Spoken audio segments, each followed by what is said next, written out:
Hello friends, आज हम लोग तीसरे एपिसोड को लेके मैं आया हूं आपके सामने। जैसा कि मैंने बोला था कि मैं अपने लास्ट 20 साल के कैरियर को आपके साथ शेयर करूंगा। क्या चेंजेस करनी चाहिए, क्या इम्प्लीमेंटेशन करना चाहिए, वो सारा चीज आप लोगों को बताऊंगा। अगर आप लोगों को इससे कोई हेल्प मिले, मुझे बहुत अच्छा लगेगा। मैं चाहता हूं कि मेरी एक्सपीरियंस आप लोगों के साथ जाए, और अगर किसी को कुछ हेल्प मिले, मुझे बहुत खुशी होगी। और साथ ही साथ आप मेरे वीडियो पे कमेंट डाल के मुझे बता सकते हैं कि मेरे अंदर क्या चेंजेस करनी है, सो दैट कि मैं अपने आप को दिन ब दिन और थोड़ा सा अच्छा कर सकूं। लास्ट 2 एपिसोड में हमने डिस्कस किया कि हमें नॉलेज बढ़ानी चाहिए, हमें साइंटिफिकली अप्रोच करना चाहिए, फिर हम अपने ये बैंकिंग जॉब में अपने आप को आगे से आगे बढ़ा सकते हैं और खुद को इस काबिल बना सकते हैं कि हम यहाँ टिके रहें और साथ ही साथ इस काम को एंजॉय करें। हमने ये डिस्कशन शुरुआत करी थी कि हमारा ड्रेसिंग सेंस कैसा होना चाहिए, हमारा कॉन्फिडेंस कैसा होना चाहिए।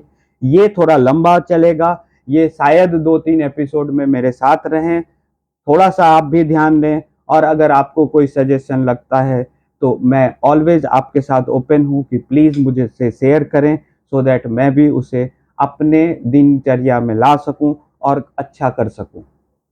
जैसा कि मैंने लास्ट बताया था कि आपका ड्रेसिंग सेंस बहुत अच्छा होना चाहिए। आप हर वक्त साफ सुथरे कपड़ों में होने चाहिए, क्योंकि हम इस बैंकिंग सेक्टर में या सेल्स के सेक्टर में बाहर भी जाते हैं, तो हमें शर्ट सारे दिन हर दिन चेंज करना चाहिए, मंडे टू सैटरडे। और उसमें यह ध्यान रखना चाहिए कि मंडे से सैटरडे हम लाइटर कलर से डार्कर कलर की ओर जाएंगे। मतलब हमारा मंडे बहुत लाइट कलर होगा, और ग्रेजुअली जब हम वीकेंड की तरफ जाएंगे तो हम डार्कर कलर पहनना शुरू करेंगे। उसके साथ हमने ये भी डिस्कस किया था कि कैसे हमें अच्छा लिसनर होना चाहिए। अगर आप बैंकिंग के सेक्टर में, सर्विस इंडस्ट्री में सक्सेस होना चाहते हैं, तो आपका बहुत अच्छा लिसनर होना बहुत ही जरूरी होता है। जब आप लिसनर होते हैं, तभी आपको किसी भी आदमी की एग्जैक्ट जरूरत के बारे में, उनकी क्या नीड है, इसके बारे में आपको पता लगता है। आपका बॉडी लैंग्वेज इसमें बहुत इंपॉर्टेंट होता है। एग्जाम्पल है, अगर आपको कोई आदमी कुछ समझाने की कोशिश कर रहा है या वो आपसे बात करता है, ध्यान रखें कि उस बीच में आप कोई टेलीफोनिक कन्वर्सेशन ना करें अगर पॉसिबल है तो। अगर वो बहुत ज़रूरी है तो आप उनसे प्रायर परमिशन ले लें कि हम आपको 1 सेकंड के लिए या 1 मिनट के लिए इंटरप्ट कर रहे हैं।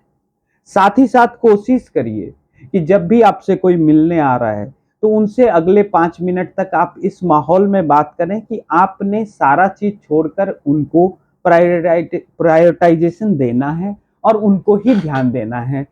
तभी आप किसी को इम्पोर्टेंट समझा सकते हैं।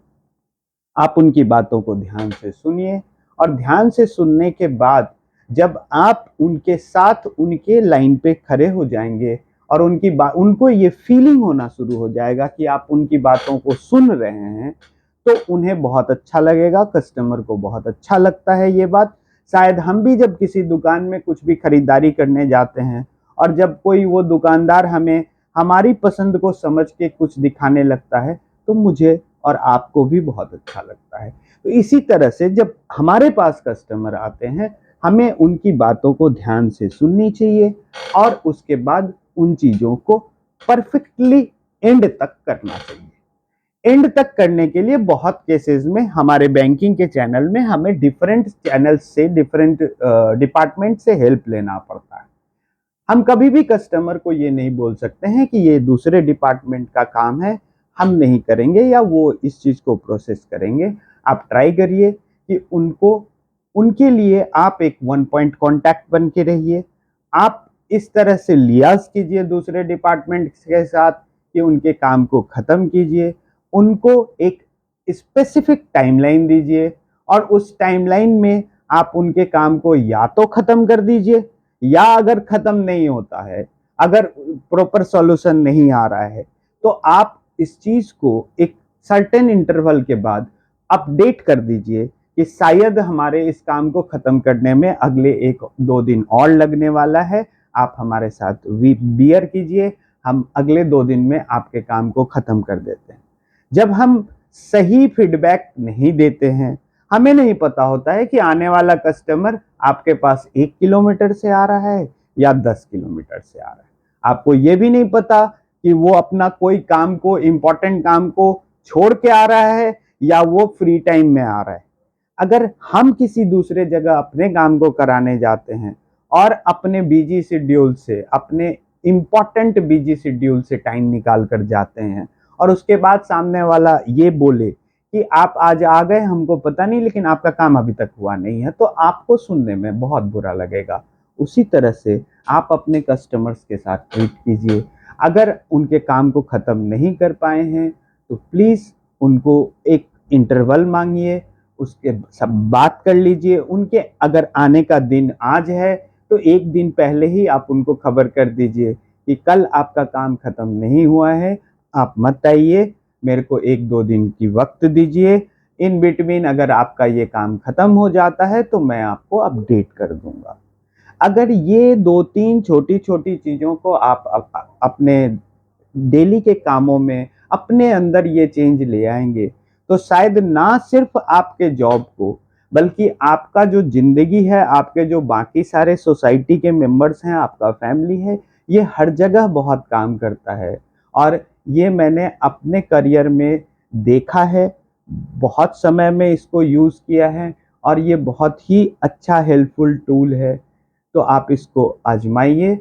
आगे इस पर्सनैलिटी को लेके मैं आगे भी बोलता रहूँगा, क्योंकि एक सट 2 चीज़ें ही बहुत ज़्यादा इम्पोर्टेंट होती हैं जब आप सर्विस इंडस्ट्री में, बैंकिंग इंडस्ट्री में सर्वाइव करना चाहते हैं।